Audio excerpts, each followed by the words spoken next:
Assalamualaikum warahmatullahi wabarakatuh. Kami dari kelas SI 3B mata kuliah Sistem Operasi. Di sini akan mempresentasikan materi tentang perbandingan distro Linux pembuatan dalam dan luar negeri. Bersama dengan saya sendiri, Azahra Nurhasana, dan juga rekan saya, Ina Lestari, Wafa Anafisyah, dan Asifa Febrita Zahra. Materi yang pertama yang akan teman saya bacakan, Asifa Febrita Zahra. Baik, pertama saya ingin menjelaskan pengertian Linux dan sejarahnya. Linux adalah sebuah sistem operasi yang dikembangkan oleh Linus Benedict Torvalds dari Universitas Helsinki, Finlandia sebagai proyek hobi mulai tahun 1991. Linux termasuk sistem operasi yang didistribusikan secara open source. Open source sendiri adalah sistem pengembangan yang tidak dikoordinasi oleh suatu individu atau lembaga pusat.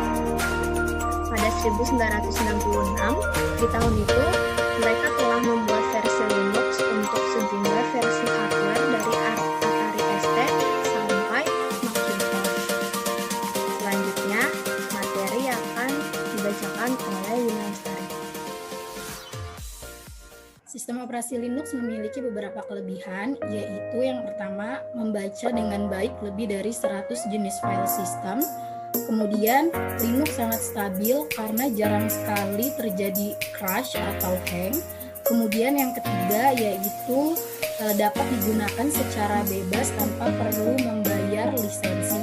Dan yang terakhir yaitu aman terhadap virus karena keamanannya sangat ketat. Kemudian selanjutnya akan dibacakan oleh teman saya yaitu Wafa.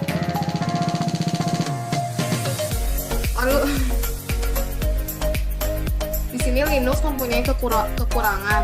Yang pertama, yaitu Linux masih kurang didukung oleh beberapa pembuat permainan karena masih menggunakan sistem operasi Microsoft Windows. Yang kedua, user banyak yang belum terbiasa menggunakan Linux karena lebih terbiasa menggunakan Windows. Yang ketiga, Linux kurang memiliki dukungan dari produsen perangkat keras. Dan yang terakhir, instalasi Linux tidak semudah instalasi Windows. Selanjutnya akan dibacakan oleh teman saya, Azahra.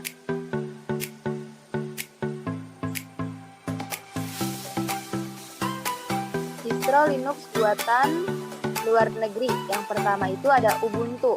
Ubuntu adalah salah satu distribusi Linux yang berbasiskan pada Debian. Kelebihannya ialah pada keamanan. Hampir semua pengguna Windows pasti pernah terkena virus, spyware, trojan, adware, dan sebagainya. Next. Yang kedua itu ada Red Hat. Red Hat adalah satu sistem operasi workstation yang bisa dijalankan dengan mode DHCP server. Red Hat adalah distribusi yang paling populer dan paling banyak dipakai.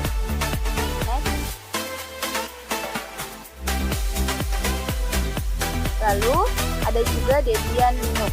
Debian pertama kali diperkenalkan oleh Ian Murdoch, seorang mahasiswa dari Universitas Purdue, Amerika Serikat. Nama Debian berasal dari kombinasi nama mantan kekasihnya, Debra, dan namanya Ian. Kelebihan Debian Linux ialah sistem operasi cross-platform yang bisa dijadikan di hampir semua atau semua jenis atau tipe komputer yang ada pada saat ini. Next.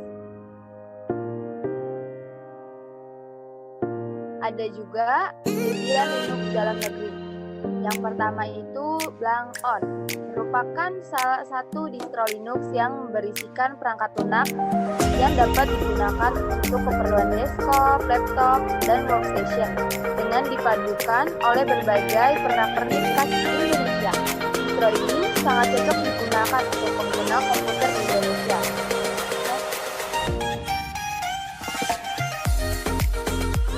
Yang kedua ada IGOS Nusantara.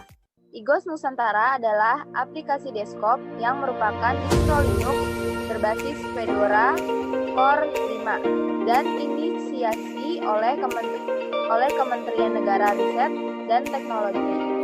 Kelebihan Google Nusantara diantaranya tersedia beragam pilihan media, live CD, DVD instalasi live USB. Tersedia juga pilihan desktop, Cinnamon, Genome Classic, Genome 3, KDE, LXDE, Matte, OpenBox, XFCE. Next. Ada juga Dracos Linux. Dracos Linux adalah sistem operasi Linux bersifat open source yang dibangun berdasarkan Linux from scratch. Dracos Linux di bawah perlindungan GNU General Public Live NSA 3.0. Kelebihan Dracos Linux ialah bersifat open source. Jadi semua orang dapat menggunakan, menyalin, mempelajari, memodifikasi, dan mendistribusikan ulang, aman dan terjamin, tidak mengumpulkan data pribadi sensitif, dan sistem dibuat sendiri oleh developer dan tidak terbuat dari hasil remastering atau turunan distro yang sudah ada.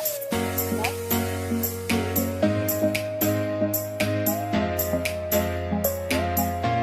Nah, ini akan dibawakan oleh Asyifa Putri Saja.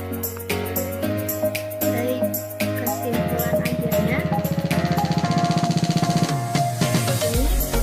ini menyimpulkan bahwa sistem operasi adalah perangkat lunak sistem yang bertugas untuk melakukan kontrol dan manajemen perangkat keras atau operasi-operasi dasar sistem. Dan bagaimanapun bentuk atau tipe distro Linux buatan dalam maupun luar negeri sama-sama mempunyai variasi yang berbeda-beda dan punya keunikannya sendiri. Dan semua tergantung bagaimana user membutuhkan yang tepat untuk kebutuhannya. Baik, sekian sampai di sini presentasinya. Kami ucapkan wassalamualaikum warahmatullahi wabarakatuh. Terima kasih.